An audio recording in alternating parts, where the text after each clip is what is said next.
One. What's up, y'all? Welcome to the Sports Medicine Broadcast. I'm your host, Jeremy Jackson. We're talking about team building and athletic training. And I know Johnny Gomez over in Northbrook, they do some really cool stuff. They do have really good programs consistently. And then it's kind of like idealistic. I've got Allen ISD here. They've got 50 plus student athletic trainers consistently producing good, solid, quality student athletic trainers or student athletic training aides. So I've got Mary Miller, Che Nearsian. I apologize. I knew I was going to mess that one up. And Mike Harrison from Allen ISD. So we're going to talk about how do you consistently build a solid team of sports medicine helpers, sports medicine aides, student athletic training aides, whatever the terminology is. Don't get caught up on that. But how do you consistently build those teams? And again, I don't feel like I'm an expert in this. I feel like I'm actually kind of slacking in this in the last few years. And so that's why I'm coming to you guys, because I know I'm not the only person that needs help here with building these solid teams. If you want to join this conversation or check the show notes, sportsmedicinebroadcast.com/team building. Again, sportsmedicinebroadcast.com/team building. Okay, Johnny, let's go. We'll go ahead and start with you. Tell me a little bit about some of the things your program has accomplished, and then we're going to go right to you for the same question at Allen. All right, go ahead, Johnny. Well, some of the things that we have done, not just at my school, but in my district, we kind of done our own Spring Branch ISD Student Athletic Trainer Workshop. And so with that, all four high schools, is basically a smaller GHATS. It's about 80 to 100 kids from all four schools. Springwoods, they tend to do outreach stuff to some of the elementaries, and so to kind of like get some of those kids to kind of get an early look at some of the things that we do, so then when they come up to high school, that they're interested in doing it. And so it's kind of all of us together as a whole, we try to see what we can do to kind of do more team type things. So at our workshop, we used to do a student trainer workshop. Student trainer Olympics. And then we kind of got out of that because we were starting to have some bad weather because we were doing it outside. So then we'd come up with different type games, whether it be like quiz bowl type games or, where we would have like different stations and they had to go through and answer questions, and we would mix the teams like between the schools. So then, because you have your rivals, like ours is Springwoods, and, so we try to break some of that rivalry on a good end, like try to make sure that, everybody likes each other and sees each other at camps and at GHATs and all these different things. As far as what I've done personally, just at, on our level at the high school, we try to do team building things like we're actually looking at maybe doing laser tag for the kids, and that maybe something we end up doing at the Spring Branch workshop that we always host it in March for National Athletic Training Month. We do end of the year Christmas, the Christmas gift exchange in December, and we do a student senior dinner in May. And basically it's like, we find a restaurant that can hold, we usually carry between 25 and 35. And then I'll put together like a slideshow, for all those seniors that are graduating, so the kids can kind of, reflect on, the good times that they've had. I give them I make a memory book for them. I used to do individual kids, and then that kind of just started getting a little too hard. So I started doing it as a whole for that class. And then each student will get like their own page with pictures and stuff. But, throughout the whole thing, there's pictures of their whole 4 years or the time that they put in. Okay, so you're basically making a sports medicine specific yearbook with the seniors being highlighted, or each student being highlighted? Mainly the seniors, since it's for them. And, because each year when they graduate, I can use, more pictures and stuff. And so But throughout, it's got pictures of everybody. I mean, and it's got like all the things that we've done. Like we've gone to A&M for a workshop. They've gone to camps. They've gone to, you know, our SBISD thing. When we've gone to Rockets games, when we've gone, you know, I go to their senior picnic, and I go to, you know, their just some of the things that they do with their senior class, the powder puff, and I kind of take pictures and just kind of get some of those things that may not be in the book. So, all right, so definitely a lot of stuff going on there. Let's jump over to the athletic trainers here at Allen. Again, we got Che, Mary, and Mike. What are some of the things that your program has accomplished? So maybe like you've sent 10 seniors every year on a scholarship to college, or you have 4 kids working in the NFL, that kind of thing. So what are some of the things that have come out of your program there at Allen ISD? Well, besides students going off to college, I mean, we have a lot that have gone on. Right now, I know one for sure is working at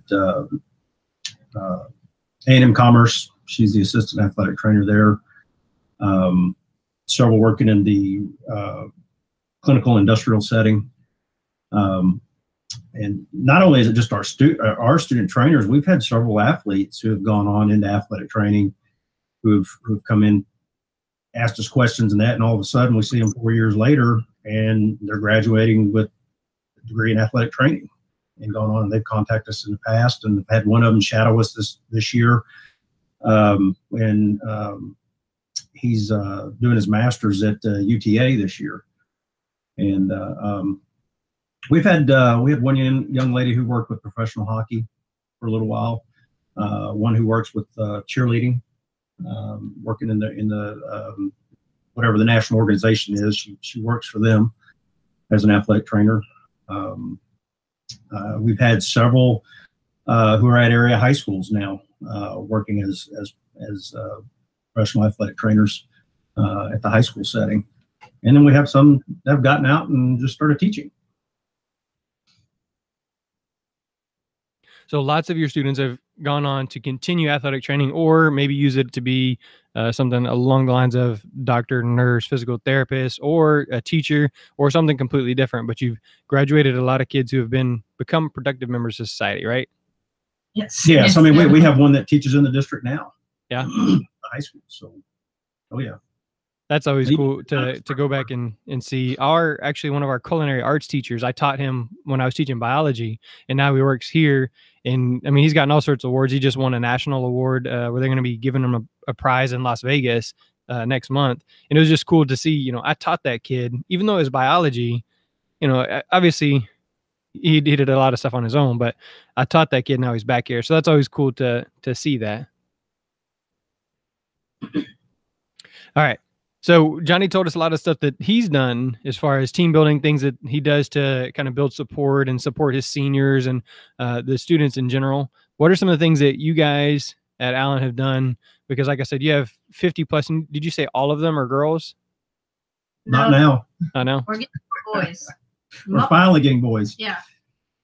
Okay. So when say you have, I don't know, 75% girls, it tends to be that there's more drama with girls, more cat fights, more, you know, that kind of things. And so what are you guys doing to make that consistently like a good working relationship? Well, first of all, at the start of the school year in August, we have a 3-day workshop that we bring all of our student trainers 9 through 12 in and go over everything about the program. And whether they're a freshman or a senior, as a senior, they've heard it 4 times by that point, but it's like CPR. It's a refresher to where policies and procedures, expectations, we do a little bit of team building on goal setting, positive affirmations, that kind of thing. And then, of course, getting into the skills on the last day and getting ready for practice to start up the next week. Throughout the season, we basically give them ownership in everything. Ownership in setting up the field. They have different jobs that they have to assign, and we have 2 student trainers that are voted as head trainers for the varsity. And so those 2 are basically like the team captains, and they'll set the jobs, or they'll have some of the other student trainers help them set the jobs for practice.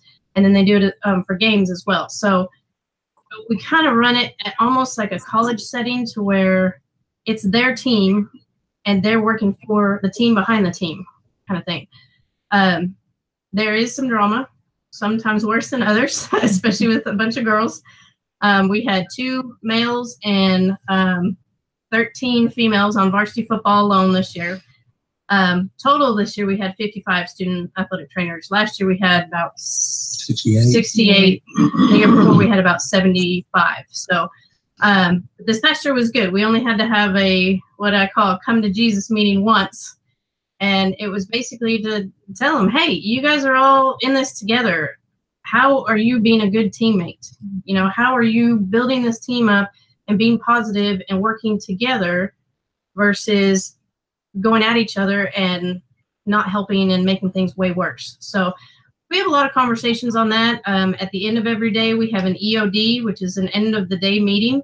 And it could be as simple as, okay, make sure that you remember this for tomorrow. Or it could be a 5-10 minute meeting of fixing something that happened at practice, or talking about the upcoming events, or, you know, whatever it may be, and getting everything out to where everybody's together, everybody knows what's going on. And we trickle that down to the JV as well. The JV is split into 2 teams. They work at games every other week, and I do the same conversations with them. Okay, positive affirmations. You know, what are you going to tell a teammate or your friend that's going to make them feel better? It's a lot better to tell them a compliment than it is to talk behind their back. And so we try to really build that up across the board with our whole program. Anything else you can think of? One of the things, if the issue doesn't get resolved, then what we have done is we put them in the locker room and said, okay, all gloves are off. You can say whatever you want to say about that person that you don't like, and vice versa. And I mean, we've gotten positive results out of it. I mean, it's no holds barred. And we've had some pretty good arguments, and then we've had the kids coming out crying and everything. And then we've had better years, better rest of the season of them working together. And we tell them the only way this is going to work is we have to work together as one. And that's the only way you can win. Any team. And I said that includes us. So we've got to do that. We're the support for everyone around here. So we have to be working together. If we're not working together, then things fall apart.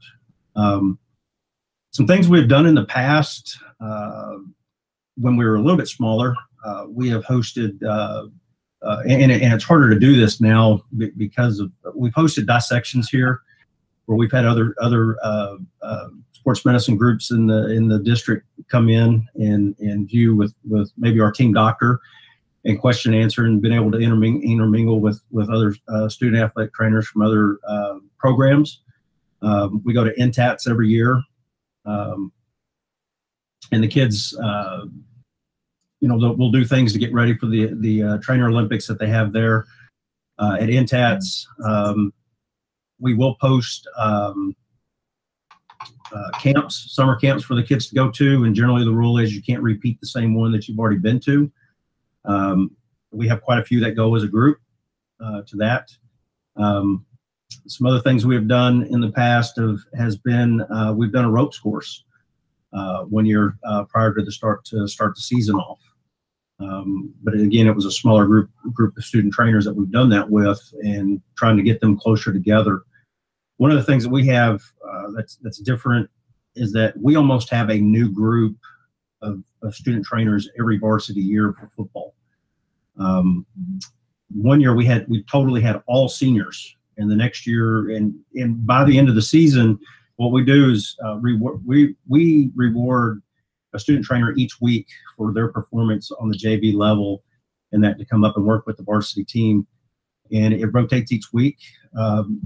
They could be selected twice, but out of that group, at the end of the year, we'll either bring up 1 or 2, depending on the numbers, 1 or 2 to work with us for the rest of the football season during the playoffs. And what that has done is kind of bridge the gap of some of the younger ones learning how everything works at the varsity level, and can basically start leading the next group in during our varsity season. Because as we all know, it is different from working a JV game to a varsity game. The intensity level goes up. There's more going on behind the scenes than there is at a JV or freshman game. And so we've implemented some of those things to help reward our students to work and that. And some of them can be pretty competitive, and then you have some of them that need to be pushed along a little. But it's just an incentive for them. I got you. Well, one of the things you guys said you did was send people to summer camp. Johnny, I know that's one of the things you guys do as well. Johnny, you guys actually do a lot of fundraising and provide a scholarship to one of the summer camps. Can you talk a little bit more about that for me? Yeah. So we sell Chick-fil-A for breakfast every morning. I break my kids up into groups. Usually have about 5 to 6 groups, depending on how many students I have. And then with those groups, one group is working this game for the week. And if this group is inside early group, then they're selling Chick-fil-A in the morning. And so we kind of just rotate. So everybody's helping with the fundraiser. And so we have Chick-fil-A delivered at 7 a.m. and we sell it until about right when the bell rings. And so we usually have 3 to 5, depending on who's able to get there on time and so forth. And it usually works pretty well. I think this year I did change it up to where I had to make the groups smaller, because when the groups were so big that some of the kids expected the other kids in the group to do it for that week. And so I kind of had to make it a little bit smaller. That way they were all, being depended on with helping raise money with that. We do, with our contract that we have with Memorial Hermann, we get so much money that we can put, each high school gets to put it towards scholarships. And so we give either the money for a scholarship, so for college, for maybe some of those seniors, or if we didn't have enough apply or whatever, then we can use some of that money also towards summer camps. And then I've had Booster Club also give me sponsor me so many kids to go to camp, and so I kind of I make them all apply. They do a little application. And if they don't do the application, then they don't get to go. And then it also depends on how much money we have left in our account. So I do try to send as many as I can. And we do go to the same camp every year, just because we have to take them and pick them and bring them. So we have to get on a bus and drive, and it's easier just to go to A&M, and plus they have a pretty good camp. We might try some others like Texas, University of Texas. I've done those. I've done UT, A&M. I've done in Kingsville. And then we've done one HBU when they've had them here. So I've tried, a lot of different ones, but right now I guess it's been the A&M camp. So yeah. All right, Mike, why don't you tell me a little bit more about the ropes course? Kind of how does that work out for you guys? That year, it worked out really good, because the people that we use, they direct the whole thing. And basically it was learn how to trust each other and overcoming some of your fears. I mean, you got some of them who didn't even want to get on the high ropes, or some of them who didn't want to get into the toggles and that. So a lot of it is they learned to trust each other pretty quick in that group, because we had a lot of individuality in that group that year. And after it was done, that was one of the things they talked about for years. And I don't even know, this place was in Addison, and I don't even know if it's still open. Because this one was indoors, it wasn't an outdoor ropes course. It was an indoor ropes course that we did, which was pretty neat to see. But everything was geared towards team building, trust, and overcoming your fears, and just being able to get outside of your shell. All right, and then I also want you to talk about the lock them in a room, all gloves off kind of thing. It sounds pretty dangerous with high school kids. So tell me a little bit more about how that works. Well, this past season, it was kind of a slow build up to this, to where they were I could tell there was some drama going on. And unfortunately, we had one of our football players had passed away from cancer. We had just returned from his funeral, and the message at his funeral was, be a good teammate. He was a very selfless I mean, always looking out for his teammates and cheering them on and stuff like that. And so basically, to live on his legacy, I talked to our kids about that and said, hey, are you a good teammate? Are you helping each other, or are you talking behind each other's back? Are you treating each other like you want to be treated? That kind of thing. And I said, you guys need to sit together and talk this out and get stuff off your chest. And it, without us there to monitor, they talk a lot more than they do when we're standing there. But just basically telling them, this is your time to discuss with each other, good, bad, whatever, get it off your chest, and then come to the realization you all are together in this. And so, they sat out on the turf in our indoor facility and talked for a good 15, 20 minutes after we got back. And after that, the rest of the season was great. At least it seemed from our point of view. We didn't have any issues after that. Everybody seems to be working together. It was good. And there was a few years ago, we had a bad one to where we had some that were pretty hotheads and thought they were all that and all that. And so we had to have a pretty good conversation, and that I led myself because I was going to monitor and referee that one. But for the most part, I mean, once they get to that point, most are seniors by the time, we get to that point in varsity. We only have maybe 1 or 2 juniors there, but they need to understand too that this is part of their program. This is their deal. They have to have pride and positive and all that stuff in it. So that's kind of how we handle that. All right, Johnny, some of the things you were telling me, if you were to pick one thing that you feel like has been the most beneficial in building consistent teams, what would you say that one thing is, or where I should start with just one thing? Because if I try to do all these things, it's not going to work. But if I pick one of these things and do it, what do you think is going to work, Johnny? Well, so when I first started at Northbrook, and I think that's kind of where I had more of the success was that, I tried to figure out, I tried to remember, number one, when I was a student trainer, what was one of the things that made me work harder or do my best. And what I always felt was that giving the kids more responsibility and try to put them more in a leadership type, position, then they want to own it. They want to try to do their best at it. And so that's kind of one thing that I've done. And it's kind of, it fizzles out every once in a while. And you kind of have to reevaluate everything and try to a different approach and stuff. But that's where I felt like I had the most success. And so what I'm saying is that I would have, 30 kids, and I would break them up into, 6 groups of 5. And, each one had a leader and then a co-leader. And those 2 were, mainly or usually juniors or seniors that have had, a lot more of the learning background and components that I wanted them to know. And so it was their job to teach their 3 people below them. And so they were the mentors of them. And so, and we would kind of grade them on that and, and kind of, and I say we would reward them by, okay, so you're in charge of this game. I want you to assign everybody their positions and do this and that. And so that, they would want to do those types of things. So I've always felt like trying to give them that leadership in their individual groups kind of help them as a whole. And then whenever those underclassmen below them didn't really succeed, they would get on them. Hey, look, we need to do this. And, there's sometimes where we kind of get into the whole drama thing where, she thinks she knows it all, la, la, la. And then you're like, look, she has earned the spot. It's your job to listen and learn.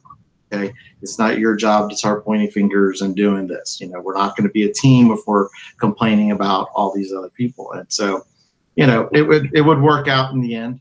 And then, you kind of, those ones who don't really want to get on board, they tend to weed themselves out and kind of fall off. So, you just kind of hope for that for some of those, but then, just keep paying attention and making sure you're developing the ones who want to be developed. So.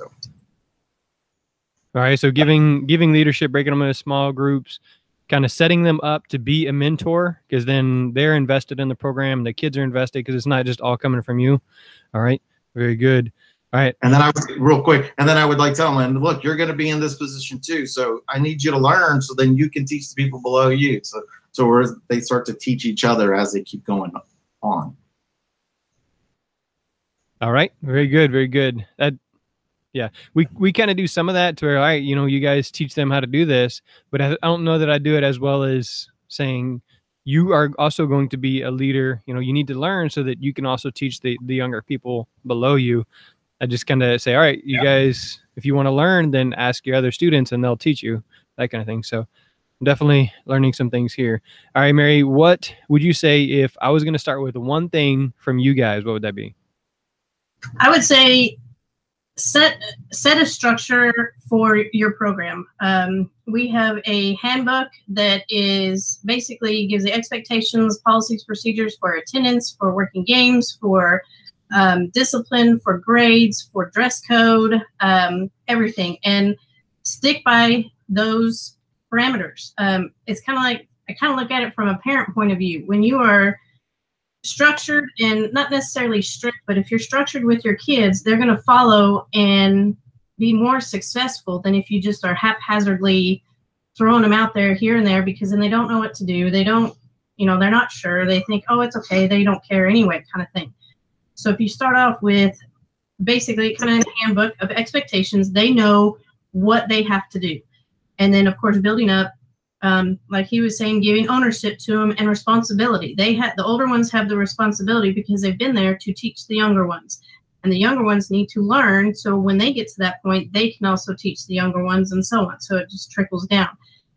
It's not going to happen overnight. It's been 23 years in the making that Mike's been here, and I've been here 20 years. So she's been here almost 10. And it's a yearly thing that we're just teaching new ones every year and building it up until they're seniors, and then moving on to the next group. So structure would be the biggest thing, setting parameters, setting expectations, and sticking by them, whether it's good, bad, ugly, whatever, especially on the discipline side, so they know that they are there for a reason, they're committed, and that if they start messing around or weed themselves out, then they're done, they're gone. They need to go find something else to do. Well, one of the things inside those parameters that we have our kids are on their game day attire, and it doesn't sound like much, but generally they're got to be dressed in polos and khakis. And at first they were like, what are we doing? Why are we wearing this? And basically told them, you're going to look professional. When you go out there, you're going to look professional and you're going to act professional. It's first impression.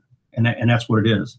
Now, when we go to places and we play other teams in that, and they look over and they see what other student athletic trainers are wearing, and it's not even close, they come back and they're like, oh my gosh, God, did y'all see what they're wearing? Yeah, we see it. And it's, man, we're glad y'all make us do this stuff, you know, and we get a lot of feedback, not only from parents and other coaches, but other athletic trainers as well. And that's the expectation we set with them. And so they actually see that when they go to other places. And so it just goes back on them too. And they put more pride into the program. One of the things that when I got here 23 years ago, there was no structure here. And I talked with some of the students I think I had probably 12 student athletic trainers at the time that have been in. And I flat out sat down and told them, and they were wanting it. I said, the first thing we're going to do, we're going to take a team picture, and it's going to be on the wall. So we have a team picture. I've got 23 plaques on the wall with all the student trainers that I've had here. They've never had that. We started a student trainer of the year. At the end of the year, that's voted on by us and our peers. That starts from spring ball all the way to the banquet. And we added that in there as well. But one of the things on ownership was I flat out told them I did the first job list for a game in practice, and I flat out told the seniors, and I didn't have a lot of them, I said, this is your job. I do not want to touch this. I said, if there's a problem, I'll get involved. I said, no one rotates on the same job all the time. And I put that in place, and I have not touched that in 23 years. The kids, it's just gotten passed down. And when Mary got here, there was a lot more structure that was put in place with the student trainers and put in the expectations. We've tweaked them and try to get them the best. It's not always the best. You're pulling from different people to learn, just like we're doing now, to add into your program and to make it better for them and more enjoyable. But really the kids, the ownership of it, the size that we are, we do have to run this like a college program because we have so many students. But we tell them at the beginning, not everybody's going to make varsity football. So you need to come tell us right now, based off your evaluation in spring ball, do you want to do something else? And we've had some come in and say, I just want to stay with wrestling.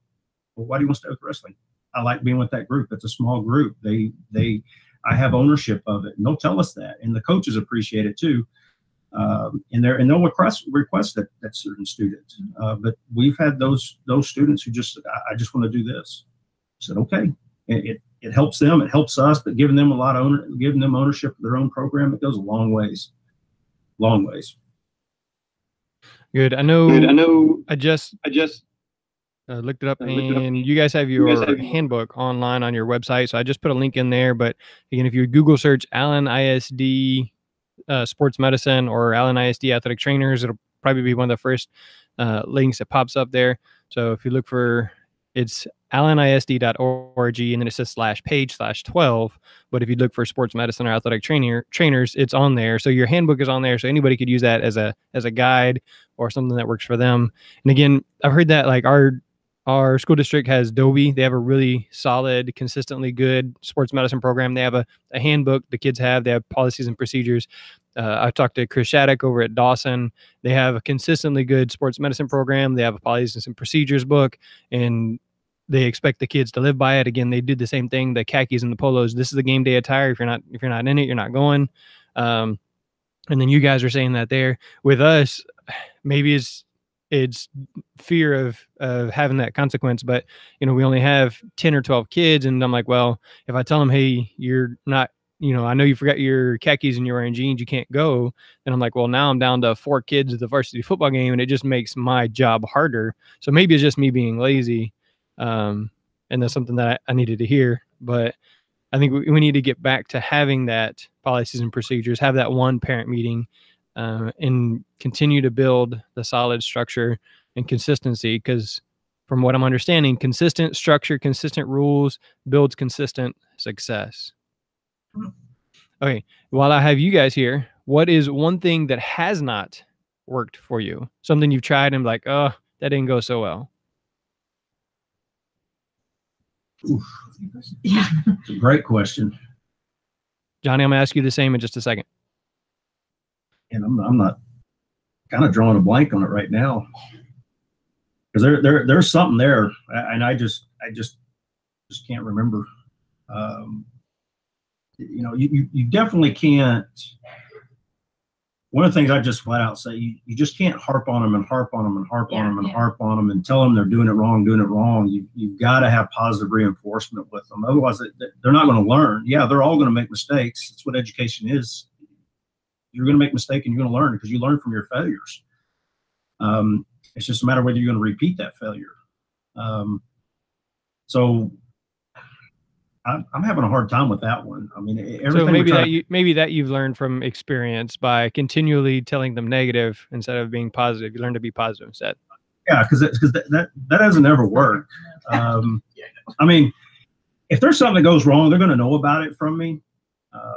And usually, if it's bad enough and we've got a situation, I've got to get involved in it. They know it's bad because I'm not always in it. I'll give you an example that happened this year. The beginning of the football season, it was after the 3rd game, I think. We have this product that we use. First game. And Mr. Communication here did not tell me that it needed to stay in the cooler, that we didn't need to dump it out. I'm thinking it's almost empty. So yes, the kids are asking me after the game, yes, dump it out, clean it, whatever. So they dump out this whole cooler, and it's rather expensive stuff.